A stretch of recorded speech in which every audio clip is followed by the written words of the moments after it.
Welcome to Untying Knots, Minds and Souls Untethered with Perry Clark. This program looks at mental health from unique perspectives and shows you how to manage your life by finding the knots that help you and stay away from the ones that could be a disadvantage. Now, here is your host, Perry Clark. Hello all, welcome back to Untying Knots, Minds and Souls Untethered. I'm Perry Clark, licensed marriage and family therapist, here with you. And I want to remind you that this podcast is for entertainment and education purposes only. This does not constitute working with a mental health provider. Do strongly recommend you find someone in your area to work on your unique issues. So today's podcast is also the start of a particular period of time in the calendar, which I'll let our guests talk a little more about. But this is an individual who's been trying to find the right time and scheduling to be able to bring them on. But today we're going to be talking with David Khalili. David, Khalili. Khalili. I have a habit of screwing up names. So David Khalili is a licensed marriage and family therapist like myself, board certified sexologist, focusing on working with men, couples therapy, multi-ethnic individuals.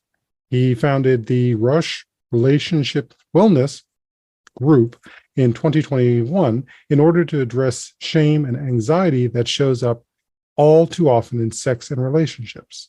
He received his master's degree in counseling psychology from Golden State University and a master's degree in sexuality studies from San Francisco State University, where his focus was on Middle Eastern queer folks and kink and trauma. He also specializes in working with multi-heritage couples and those who have immigrated recently or are first-generation American-born. Welcome to Untying Knots, David. Thank you, Perry. It's good to be here. Yeah. Not a problem. So, how did you get here? Yeah, let's see. Both of my parents immigrated at a young age, but they immigrated at different ages. I wasn't even born yet when they immigrated. But the idea was that they were actually going to go back to Iran and start a family there. However, the revolution happened, and so they ended up leaving Iran to go back to the States. So both of my parents are, immigrants. My mom from Europe, my dad from Iran. I was born in California and have always kind of known from a young age that I wanted to do something around therapy, something around like healing, working with people, working around conversations and relationships. Mm-hmm. And in my family, both of my parents talked very openly about sex and sexuality. My mom is Catholic and my dad was Muslim. Neither of them were of the type to, force conversion on one another because they got married. Mm-hmm. So, but they were talked openly about religion. They talked openly about spirituality. They talked openly about sex. We had lots of jokes about sex. And then I would see people that were not from that type of family structure or family comfort and would really tighten up around sex or feel lots of shame, embarrassment, anxiety, those type of things.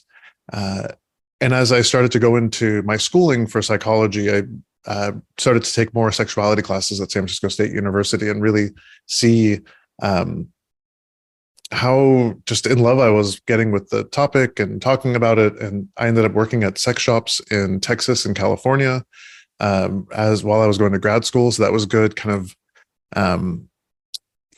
different types of support, training, and education for this realm, this world. And over time and time again, I just saw people with a lot of intense shame and anxiety around sex and sexuality. So I wanted to help them with that. And then on top of that, working with Middle Eastern folks, there's a lot that can go into talking around, especially around sexuality and sexual identity and talking openly about sex and pleasure. And so I wanted to kind of create a space where we can learn to talk about that and it doesn't have to be this topic that gets shied away from. Gotcha.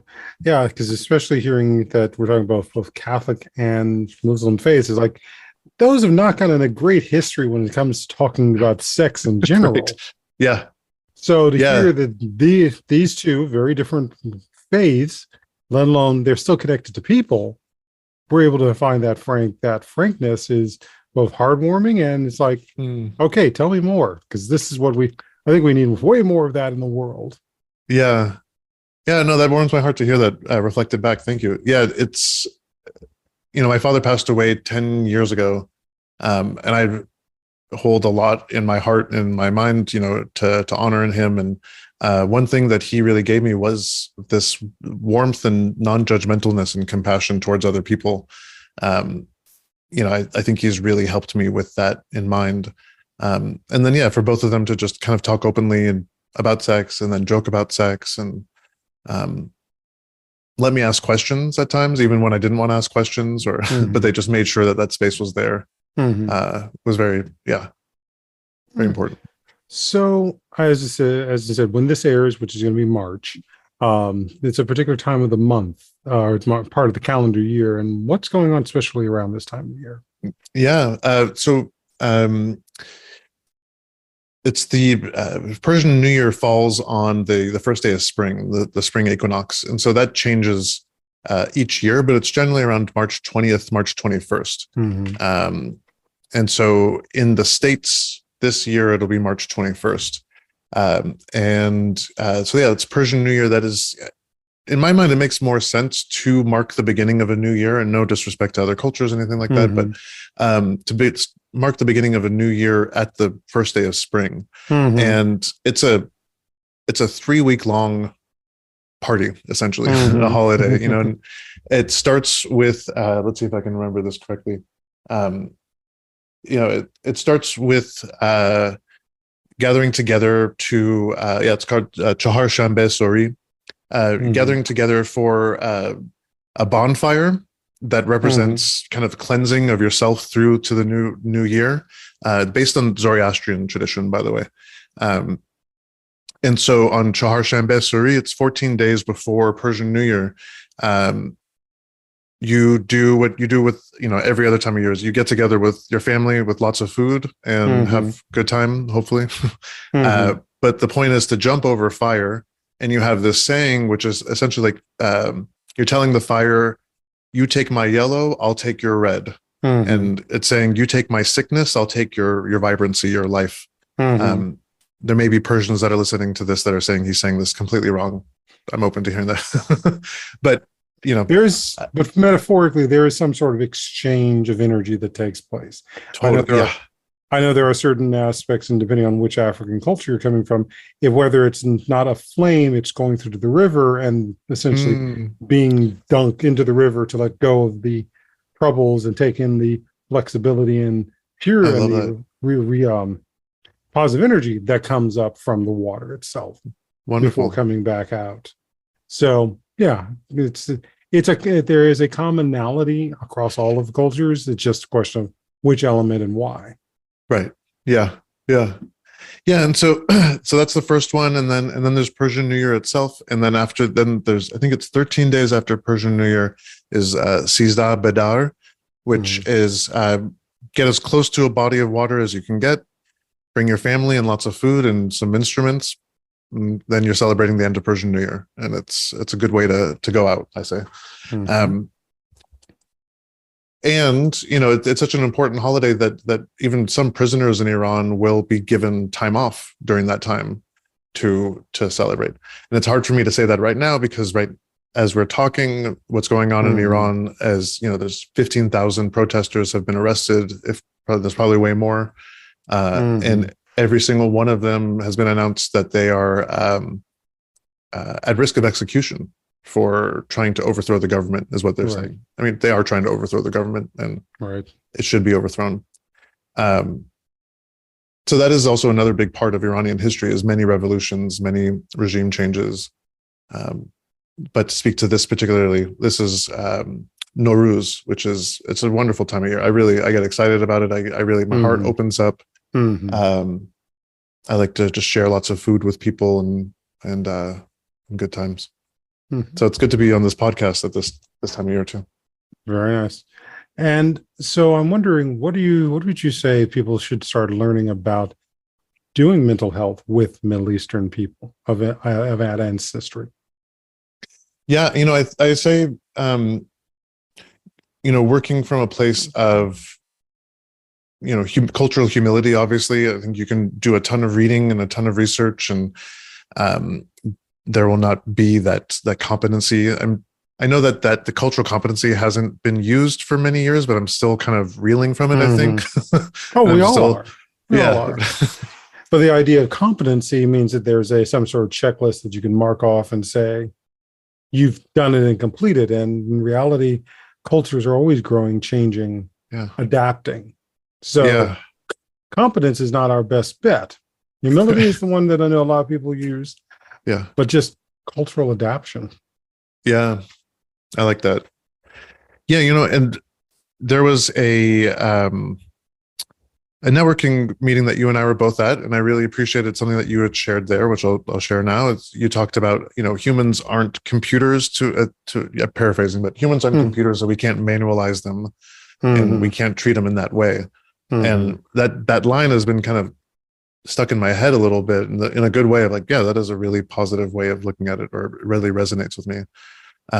So all that to say, what I'm about to share, please know that this is not David, the half Persian, said this, so go take this and work with all the Persians or Middle Eastern folks that you're working with. There's still a lot of stigma around mental health and mental wellness. Going to therapy within the Middle Eastern community, it is seen as something that only crazy people do, and that if you are having mental health issues, that it is a really bad thing, and that you should steer away from. The therapeutic industry in Iran is, from what I can see, is hit or miss, and it really just depends on if you're getting someone who has been trained or who follows very, heavily religious views that are, from the Islamic regime, which is all of their, universities, or if they're studied in other places.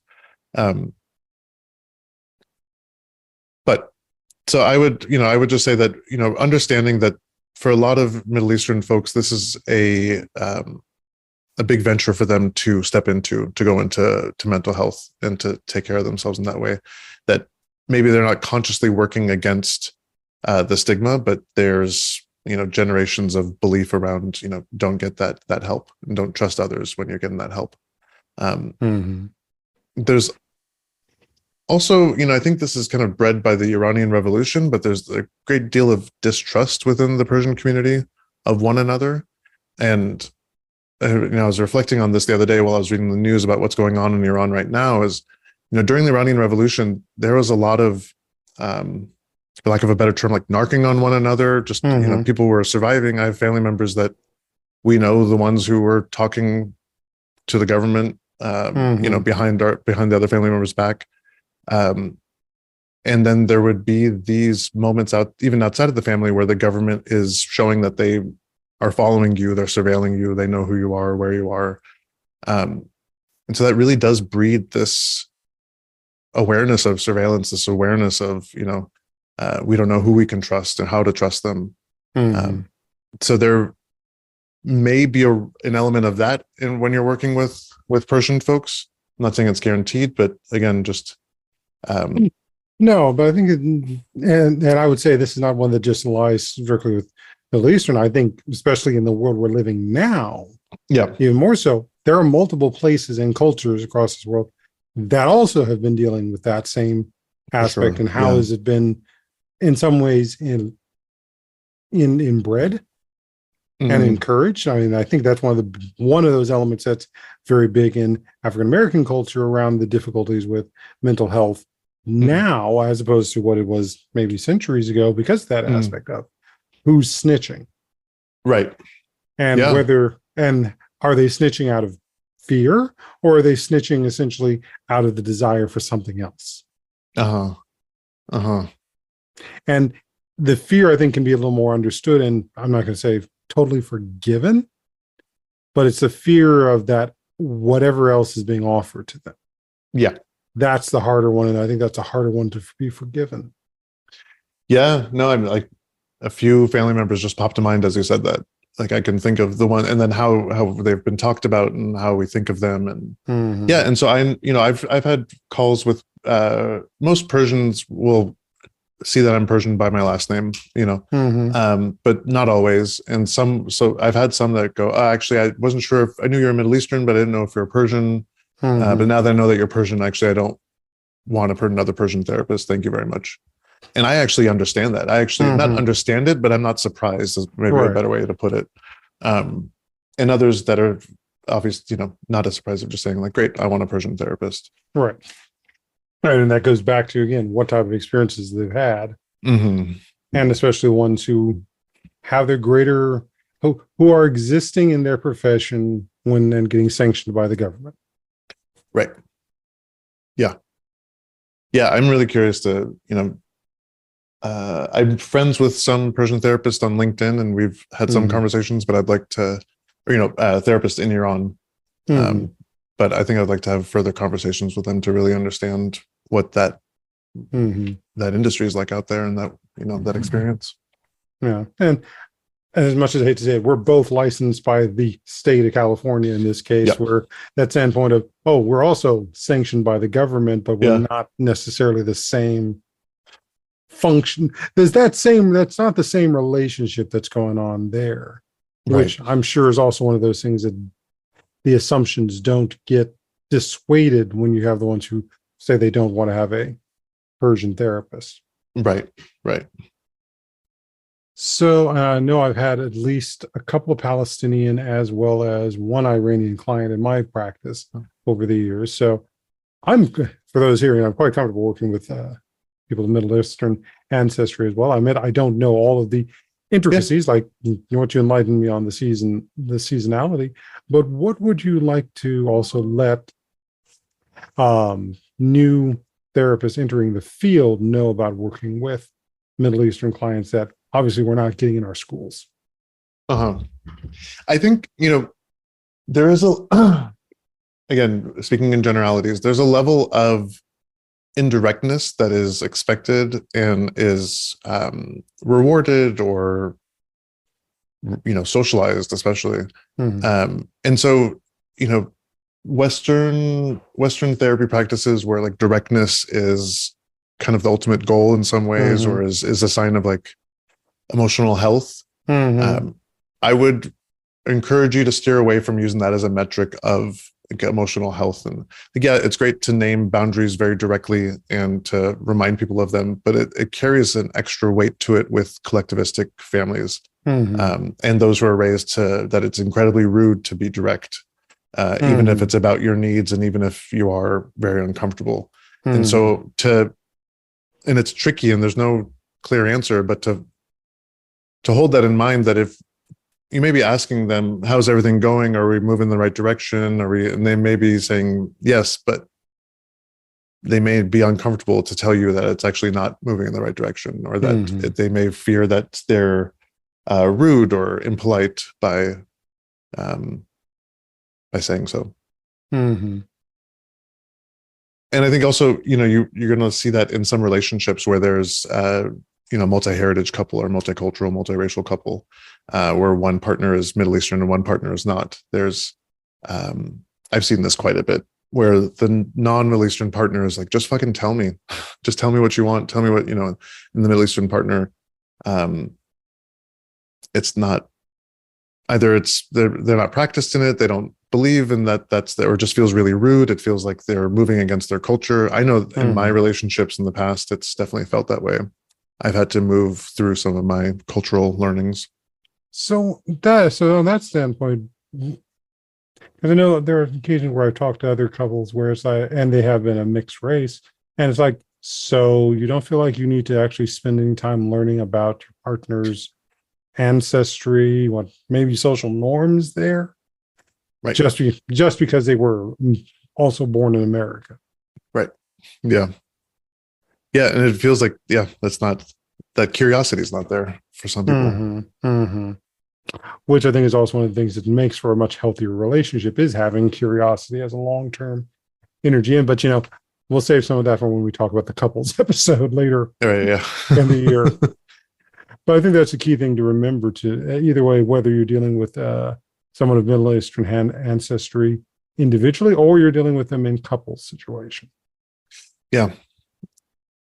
Yeah, there's I mean, we can talk about it a little bit later or now, but there's the concept of tarof in Middle East, in Persian community. It's Tarof is the phonetic spelling. But it kind of captures that indirectness that I was talking about, where, I'll give some examples. You're supposed to decline offers, a few times before you accept them. Other cultures have this too, but it's a way of, if you accept too quickly, you're seen as like desperate or greedy. I think it's also, this is pre-revolution, but I think this was also really fortified by the diaspora related to the revolution.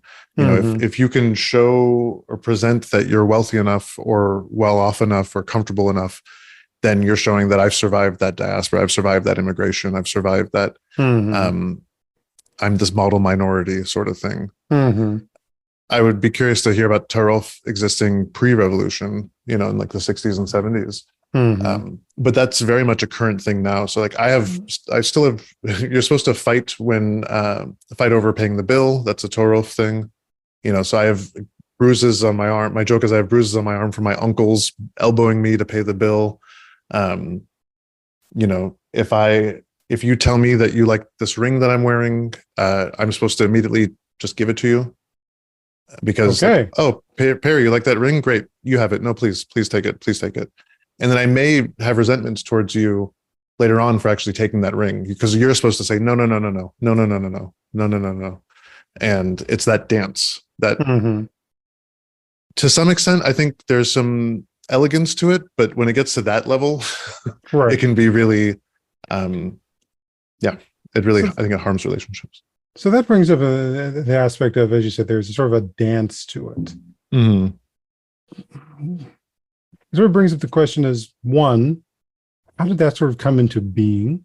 Because this is also an example of power dynamics that are at play, which, again, not a subject that gets well taught in both our classes, let alone in our agencies, especially in that cultural humility standpoint. But just that aspect of, there's also a cultural understanding, or shall we say, that dance that everyone knows this step, and how that doesn't get translated and shared out with others. Yeah, I like the, where was it learned? How is it maintained? I know I commonly ask one of my questions to clients, either individual or couples, is like, so what were the messages for you growing up around things like anger or sadness? So there's a maintained about what you're doing, especially if you're an adult growing up, how this came into being. And it's funny. I was just the other day, I met someone who was married to a Persian man, and almost immediately she brought up tarof, and she was asking, and we just joined into this big conversation about it, because it holds a lot. And I think it is a big piece. Big point of contention between couples, one partner's Persian, the other is not.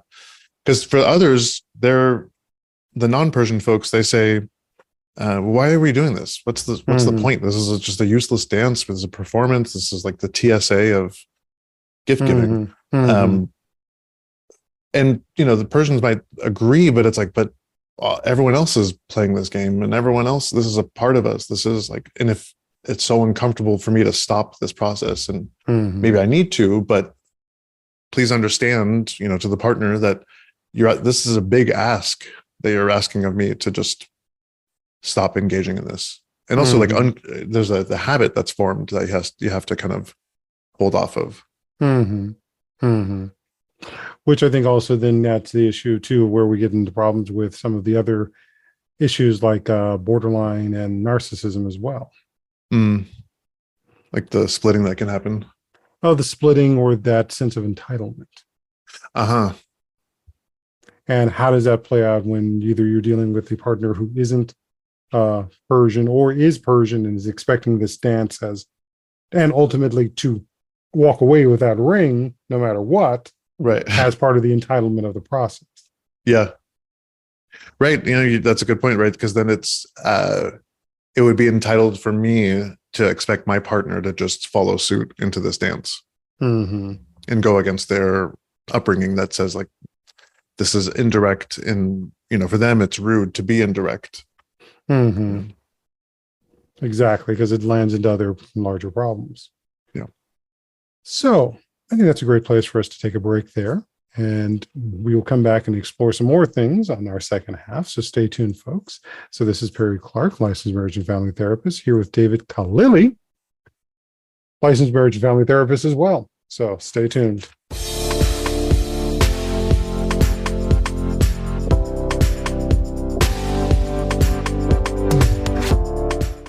Where can you listen to some of the world's top life coaches, ready to share success tips and entrepreneurial guidance? The Voice America Empowerment Channel will do just that. Hear about personal growth, building a better business, inspirational life stories, and personal branding. You'll find it every day at voiceamericaempowerment.com. The Voice America Empowerment Channel. It's your world. Motivate, change, succeed. Our lives and the world around us can get messy and frustrating. Untangle and Grow Counseling's focus is to untangle that mess and make sense of it so you have a good foundation to build and grow from. Visit us on the web at untangleandgrowcounseling.com. Perry Clark offers individual psychotherapy, couples and family therapy, and adolescence therapy from a variety of coping materials and resources. Visit untangleandgrowcounseling.com for more information. We're with you wherever Alexa and Google are. At home, in the car, on your smart TV, and your connected devices. Hey, Alexa. Hey, Google. Play my favorite Voice America podcast on TuneIn. It's just that easy. But don't forget to make sure you actually mention the name of the podcast show to make it work.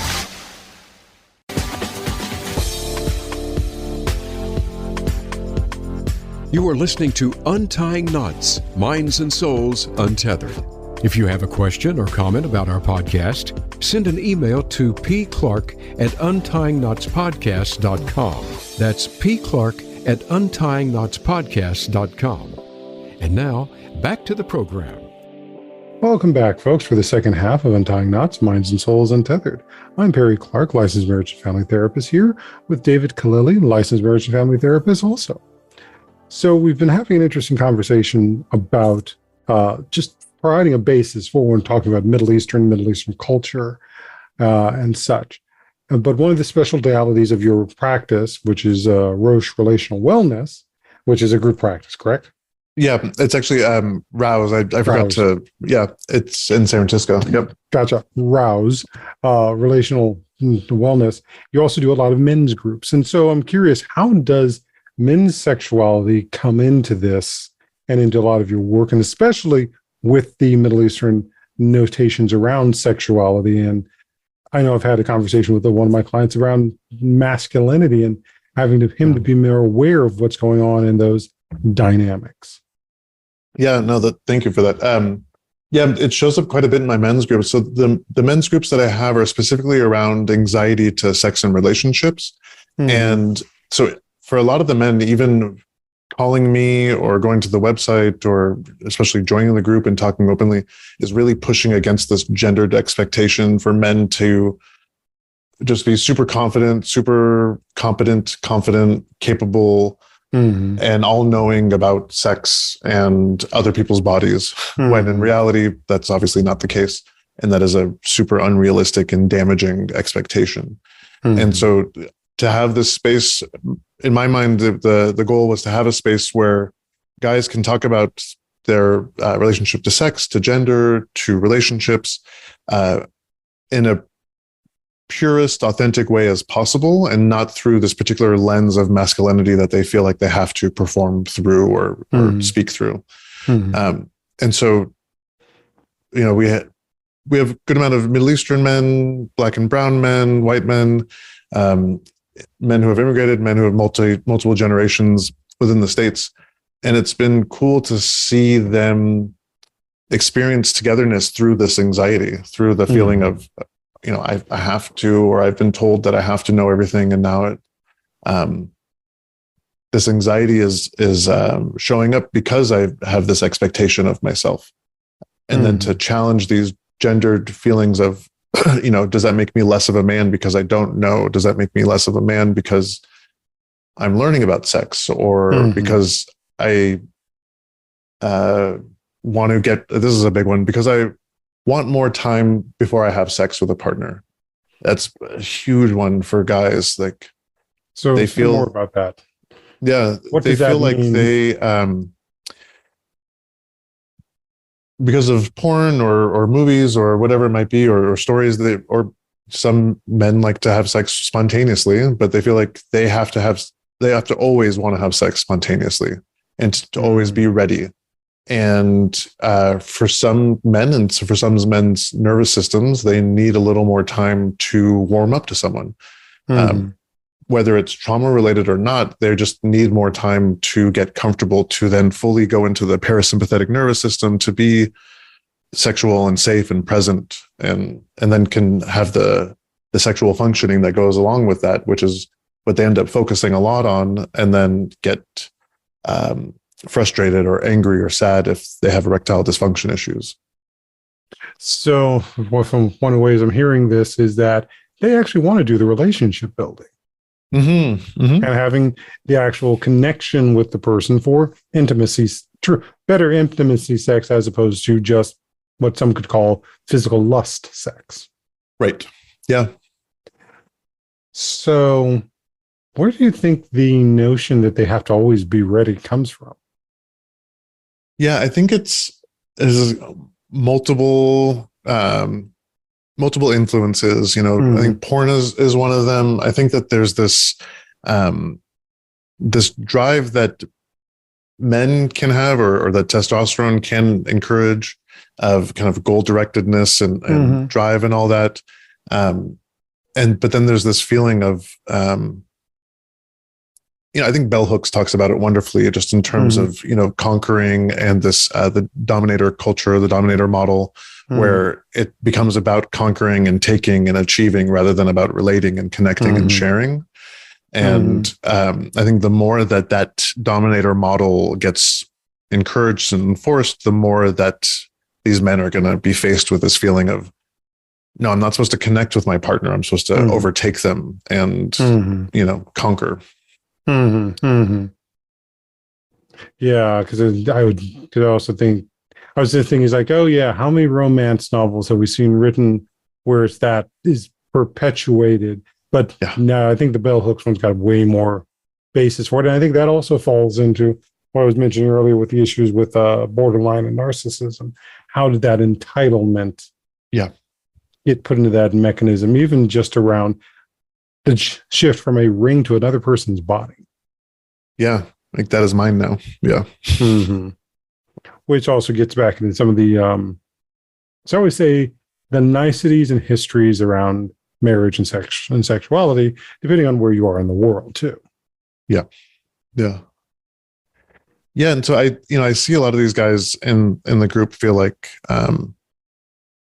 they just have to be that type of Lothario, that really does just kind of seduces a woman or a partner and then immediately has sex with them, and then,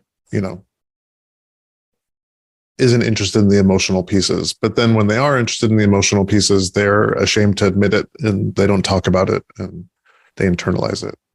Even though there are definitely women out there who would really love that. Want the whining and the dining, so to speak, or at least the walk in the park and let's talk about our thoughts. Yeah, absolutely. Yeah, and I think, for me, the big piece in these groups is to say that there's not one way to be a man, to have sex, to do this or that. And I think just that all or nothing expectation that is put on lots of folks. But in this instance, in this conversation, for men, the feeling like they have to know it all and do it all. And so from there into the aspect of just sexuality in general, which again, some would say, you're a good Persian boy. Why are you studying sexuality and talking about all that smut? Right. Yeah. No, that was definitely a question. Well, why aren't you going to be an engineer or a doctor or, IT? Sometimes I still ask myself, why didn't I get into IT? Actually, I tried IT and I got out of it very quickly. It is not for everybody. No. But really, so to that question, I mean, I know you mentioned a little bit with your family history and so forth, but what else do you find? What else is both interesting and enlightening that you find with this subject? Yeah, so that feeling of, the conversations that I had. I used to work at a Moroccan bar. Right when I turned 21, my dad was friends with an owner of a Moroccan bar and restaurant, and he was able to get me a bartending job. So nepotism worked really well in that realm. And I made friends, and I hung out with all the other coworkers who had all immigrated from Tunisia and Algeria and Turkey and Morocco. And we could, share lots of stories and insights about their views on sex and sexuality. And it was really interesting to see the cultural walls that I would hit up against. Because I think that's the other thing that I've experienced as a third culture kid is never fitting into one category. I was never American enough, and I was never Persian enough. I was never straight enough. I was never gay enough. I was never white enough, and I was never mixed race enough.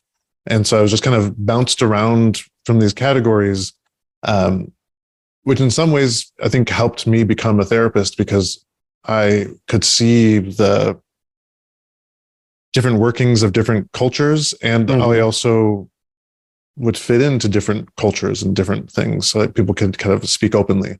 And so some of the guys that would speak openly about their views of women and sexuality, and where there was actually less of a label in some ways, where, men's sexuality and male sexuality was actually kind of, and is a little accepted, as long as you're not talking about it, and as long as you're not labeling it, and as long as you end up just getting married to a nice woman anyways later on in life. Yes. And that so particular. Yeah, that flavor. And my master's program, when I did my thesis on Mideastern queer folk, did a number of one-on-one interviews with folks who had either were third culture themselves, or they immigrated, and that was one recurring theme that we heard about quite a bit. Was I get it. It makes sense. Go have sex, have fun, but you're going to have to get married at some point anyway. So go have your fun. And then they've led to this, like, well, wait a second. What did you do, Dad? What did, what was what's your history? And are you totally honest with yourself and with us? Are you open? Are you, and so it is interesting that for some people, it becomes this developmentally appropriate thing to experiment sexually, but then you have to go to kind of the heteronormative. Which hits into that aspect of I guess some would say it's the duty to do this. And where does that generate resentment? How does that not generate resentment? Which then becomes an aspect of, how does this show up for your kids? Yeah. And into the next generation. Yeah. And then how do the intergenerational relationships, how do they thrive? And especially when either we've got the classic pressure of we want grandkids, or we're going to live with this identity. Oh, guess what? We can still adopt. Yeah. We can still go. There are other ways we can have kids. We just don't have to have this connection. Right. Which can also come up when we talk about the poly and so forth. It's just that aspect of, and then when we talk LGBT, is that aspect too of how does the sexuality come up too with the culture, in the standpoint of, we all heard periodically stay within your own group, within your earth, within the culture. How does that play out? Especially when the aspect, and whether it's LGBT or not, when the partner isn't of Persian or Middle Eastern ancestry as well. Yeah. I think that's when it comes into just creating a space, or encouraging a space where partners can hear each other out without having to really accept or agree, or not accept, but agree. You don't have to understand, but you have to accept that is your partner's reality, your partner's cultural upbringing, they're socializing. Mhm. That's again another thing that I see, and we can talk about it in those episodes. But just that like confusion, contempt towards the other of like, why do you do it that way? And stop it. Be like me. Well, also often always goes back to a variant on the meatloaf pan, or no, the pot roast pan. What's You're that one? familiar with that one? Okay. No. So depending on who's telling the story, it is this aspect of this little girl is watching her mom cut up a pot roast, and she cuts off the end of it and puts it in the pan. And the little girl asks, "Why do you cut the end off the pot roast? It always makes it so dry and unfun to eat." And she said, "Well, that's because that's what what my grandmother did." And so then mom goes and asks the grandmother, "Why do you cut the end off the pot roast?" And she says, "Well, I don't know. That's what your grandmother did." And in this case, in this story, the great grandmother is still alive. And so they go and ask her that same question. And her response was, "Oh, the pans were too small in those days." Yeah.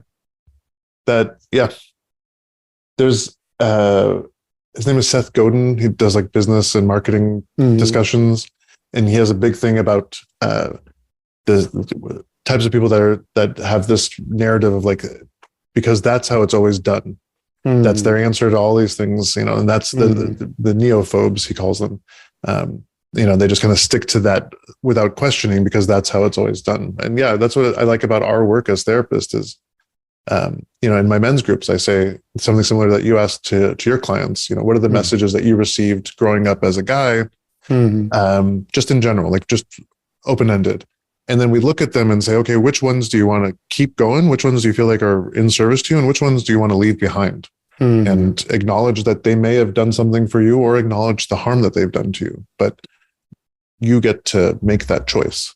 Well, very much so. And even asking is like, why did this tradition come into existence in the first place? And do the circumstances that created it still exist now?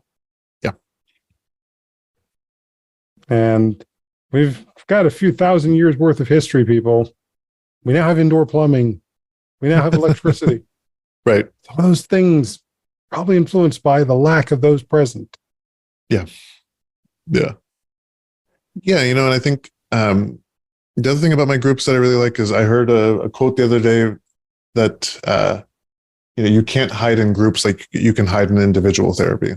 And I love individual therapy, but it is really interesting to see just what shows up differently in group settings and the different, because there's just so many different minds and histories and hearts and souls that, when you do like a hot seat where one person is sharing their experience and then you're having all those minds and hearts wrap around them, it can be really beautiful to just see that connection or to see the insight that happens or just that warmth.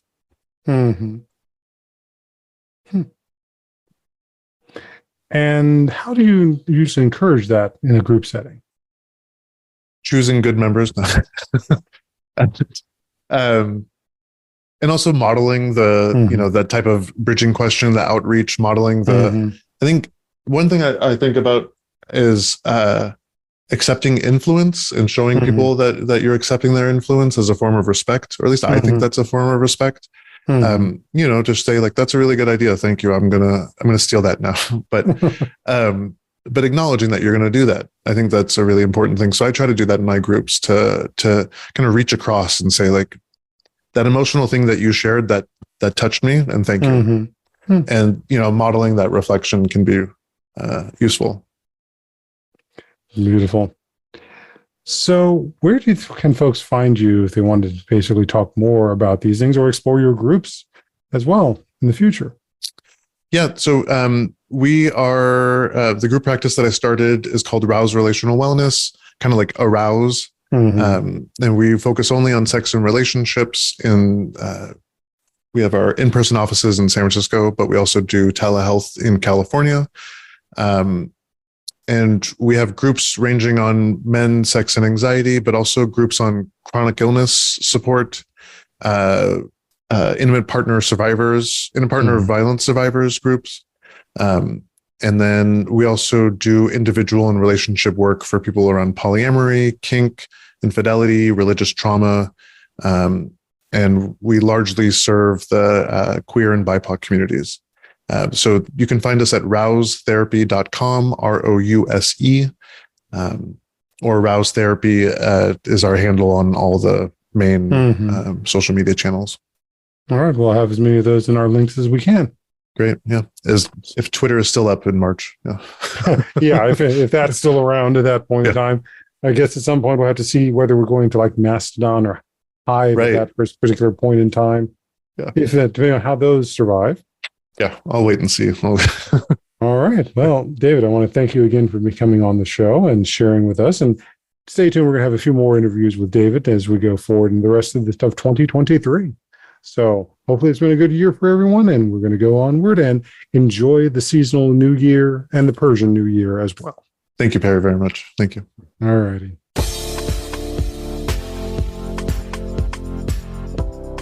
Thank you for tuning in for Untying Knots, Minds and Souls Untethered. Be sure to join your host, Perry Clark, for another episode on the podcast coming soon on the Voice America Empowerment Channel.